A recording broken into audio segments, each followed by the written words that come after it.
Imagine a continent brimming with resources, diverse cultures, and ancient wisdom. Now, picture this continent carved up by outside forces, its people subjected to foreign rule. This was the stark reality of Africa in the early 1900s. European powers, hungry for land and resources, had colonized most of the continent. They controlled the economies, drew borders that ignored existing communities, and imposed their own systems of governance.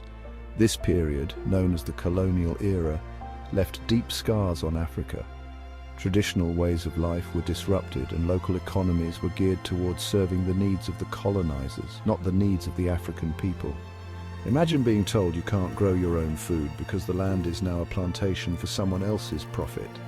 That's the kind of injustice many Africans faced under colonial rule. But even in the face of oppression, the spirit of resistance flickered. Africans resisted colonial rule in many ways, from small acts of defiance to organized rebellions.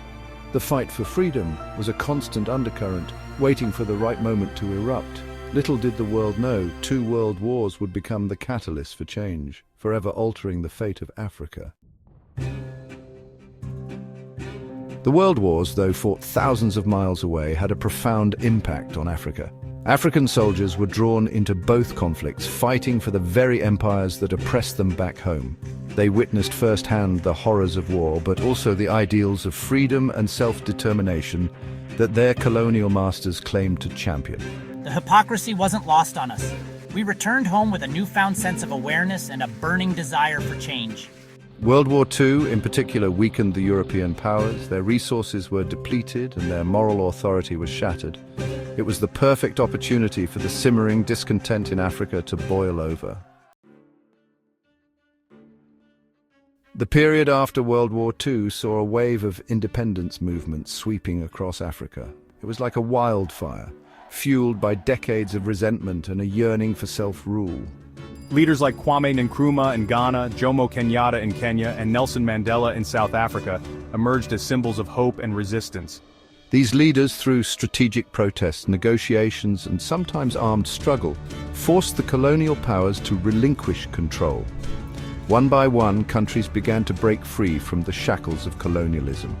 The 1950s and 1960s were a time of jubilation and hope.